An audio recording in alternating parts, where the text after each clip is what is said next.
For your information, there's a lot more to ogres than people think. Example? Example?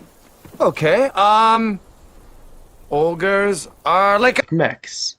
See, like an ogre, mechs have a lot of different layers that we need to go through and process to make sure they look as best they can. For example, even just getting the mech to move requires the use of different layers. First, we need to process the input to make sure that a leg is being pressed. Then we need to see if that leg is in a combination with another leg to then create an animation for it. Once the animation plays, we can use the late updates to do our final set of post-animation effects, such as checking if it's hitting the ground and snapping it to it, checking the ankle rotation because we don't have direct control over that using the 2-bone IK constraint, and finally moving the mech's entire body depending on the position of all 4 legs. Additionally, the system is actually a feedback loop. The leg positions influence the position of the body, which in turn influences the body's rotation, which in turn influences the leg positions. This lets us iterate through the loop multiple times to get the best effect possible. Green points loop back to their original position with the animation, whereas blue points have their position fixed in world space.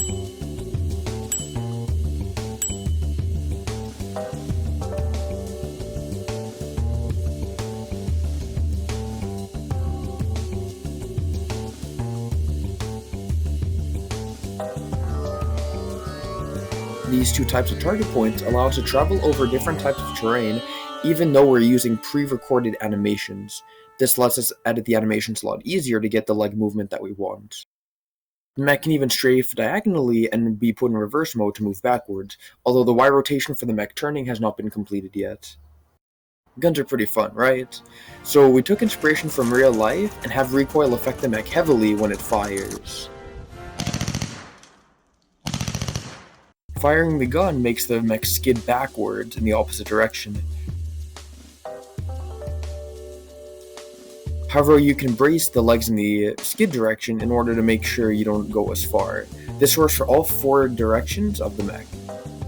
Now you might be wondering, well, if the target points aren't at the foot, how are you controlling the ankle's position and rotation? And well, I had to look at a lot of references of dogs running and such to get an idea, but this is all controlled through script. Depending on factors such as the ankle's height, Z position, and whether it's going forward or backward, we rotate it depending on different multipliers to get a more realistic effect.